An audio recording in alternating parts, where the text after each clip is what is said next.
तो जैसे आप सब लोगों को पता है कि हमारे एंशियंट टाइम में वैदिक एजुकेशन का कितना महत्व था।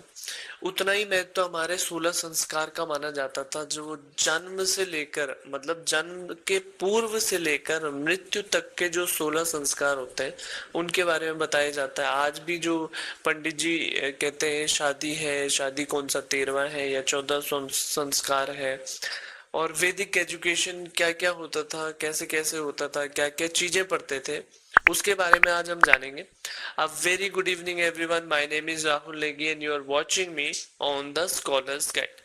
तो आज है, दिस इज बेसिकली डे 93 और 150 डेज 150 टॉपिक्स। और हमारा आज का है वैदिक एजुकेशन एंड षोडश संस्कार, मतलब षोडश संस्कृत में 16 को षोडश कहते हैं संस्कार, ठीक है।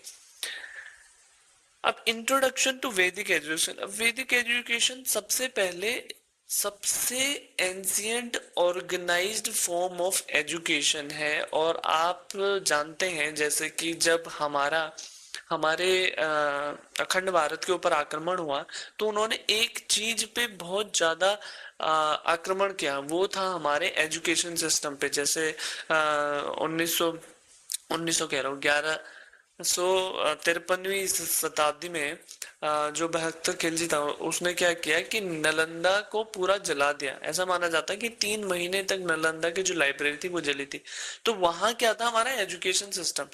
चाहे वो ब्रिटिश को ले लो, उन्होंने भी हमारा एजुकेशन हमें ये दिखाया है कि वी आर वेरी अनकल्चर्ड, हमें किसी चीज के बारे में पता नहीं है। और जब उसकी खोज होती है, गॉड पार्टिकल की खोज होती है 2004 में, जो एक चीज की खोज होती है, क्या कहते हैं उसको, ब्लैक होल टाइप की एक चीज की खोज होती है, तो उसमें वो फिर नटराज की मूर्ति क्यों लगाते हैं, ठीक है। तो ये समझने की जरूरत है कि हमारे एजुकेशन सिस्टम पे बहुत ज्यादा आक्रमण हुआ है, चाहे वो ब्रिटिश को हुआ हो चाहे वो मुगल्स ने किया। तो उस चीज में ना जाते हुए आज हम देखेंगे क्या है वैदिक एजुकेशन। वैदिक education was the earliest organized system of education in India.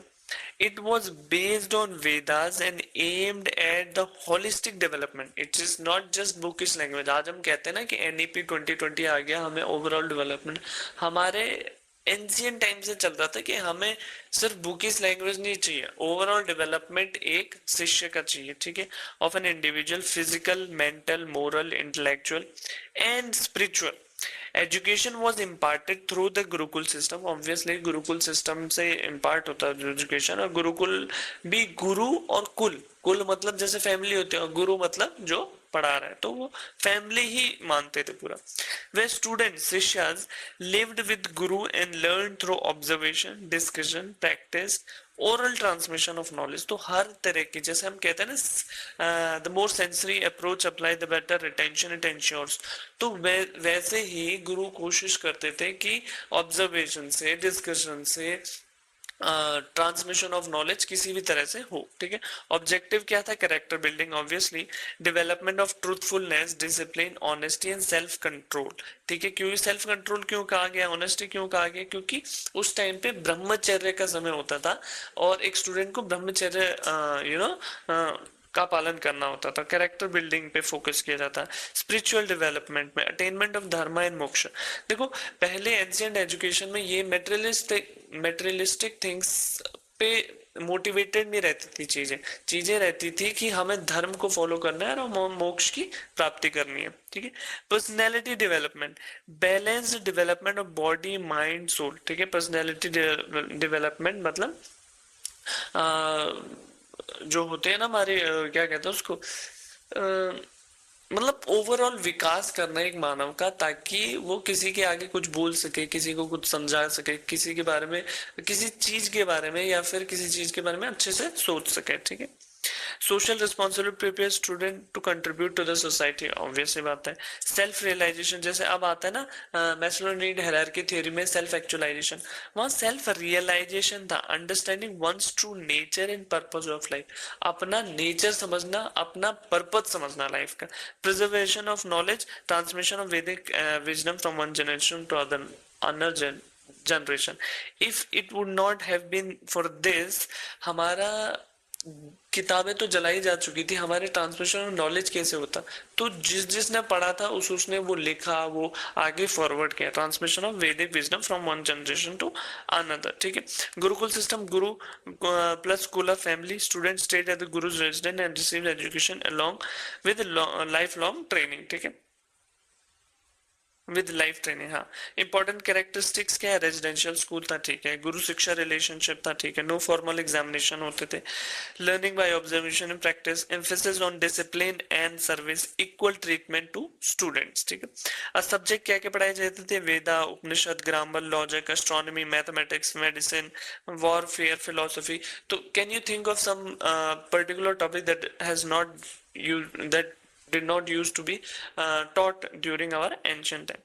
चलो, अब आते हैं 16 संस्कार में. 16 संस्कार कौन कौन से होते थे? पहले होता था गर्भधना, गर्भाधाना, कंसेप्शन सेरेमनी. मतलब this is before a female use to get pregnant. मतलब उससे पहले ये ऐसी सेरेमनी होती थी ना, ये इंश्योर करती थी कि एक हेल्दी माइंड है, पेरेंट्स पेरेंटहुड के लिए प्रिपेयर्ड है, उनकी डाइट अच्छी है, ताकि ऑफस्प्रिंग भी अच्छा हो. तो वो क्या था?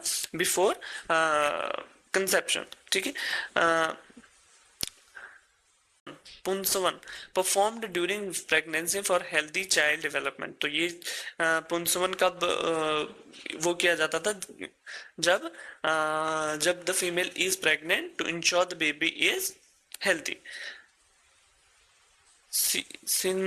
सिमंतोनयन, सिमंतोनयना, थोड़े नेम ऐसे है ना. Simantonnayana, protection and wellbeing of pregnant mother. आप देखो, बच्चे की प्रोटेक्शन का हो गया, अब मदर की प्रोटेक्शन का. जटा कर्म, परफॉर्म्ड इमीडिएटली आफ्टर बर्थ. तो ये पिता के द्वारा किया जाता था, ऐसी सेरेमनी जिसमें पिता कुछ मंत्रों का उच्चारण करके अपने जो पुत्र थी उसकी वेलबींग का के बारे में होता था ये. ठीक है. उसके बाद है नामकरण, नेमिंग सेरेमनी, जो कहीं 11 10th, बेसिकली कई कल्चर्स में 11th डे को मनाया जाता है. नेम करना, नामकरण, naming ceremony to best to a meaningful name to the child. ऐसे कोई नाम नहीं देना, राशि का नाम देना जो राशि से रिलेटेड हो. ठीक है. उसके बाद Nishkramana, Nishkramana first child, Nishkramana first childhood outing. मतलब पहली बार अपने पुत्र को बाहर की दुनिया दिखाना. Annaprashana, first intake of solid food. तो अन्नप्राशन में पहली बार जब चावल या फिर कुछ मतलब सॉलिड फूड देना. चूड़ा करना, चूड़ा करना में क्या होता था कि बाल जब होते हैं ना हमारे, क्या कहते हैं उसको, मतलब साफ कर देते हैं उसमें, वो भी जैसे गंगा जी के किनारे करते हैं उसको. ठीक है. उसके बाद था हमारा कर्णवेदा. कर्णवेदा मतलब ईयर पियर्सिंग. मतलब पहले, अब तो कोई नहीं कराता मेल ईयर पियर्सिंग, पर पहले होता था. ये भी एक संस्कार, 16 संस्कार में से एक था.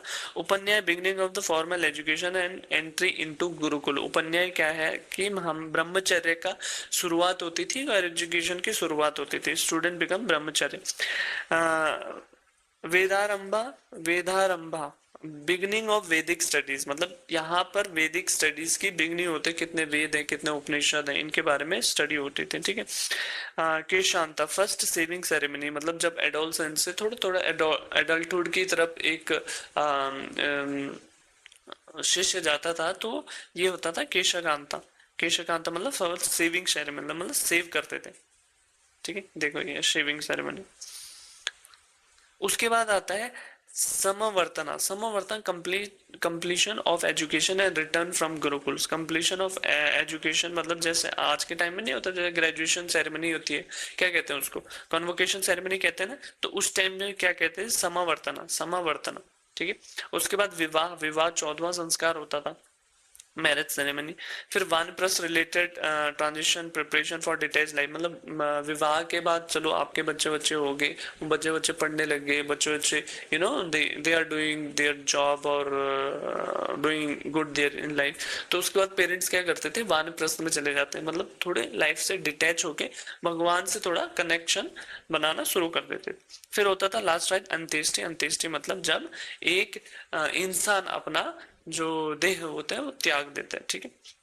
तो ये सारे थे 16 संस्कार। आपको आता है क्वेश्चन पे, विच संस्कार mark the formal beginning of education in वैदिक एजुकेशन। वैदिक एजुकेशन फॉर्मल बिगनिंग, उपन्याय, उपन्याय, उपन्याना, उपन्याना, उपन्याना, नाम थोड़े अजीब है थोड़ा। Completion of education in Gurukul system was marked by, किससे, समावर्तना, समावर्तन आप देखो, completion of education and return from Gurukul, convocation ceremony आप इसको कह सकते हैं, समावर्तना, समावर्तन, ठीक है।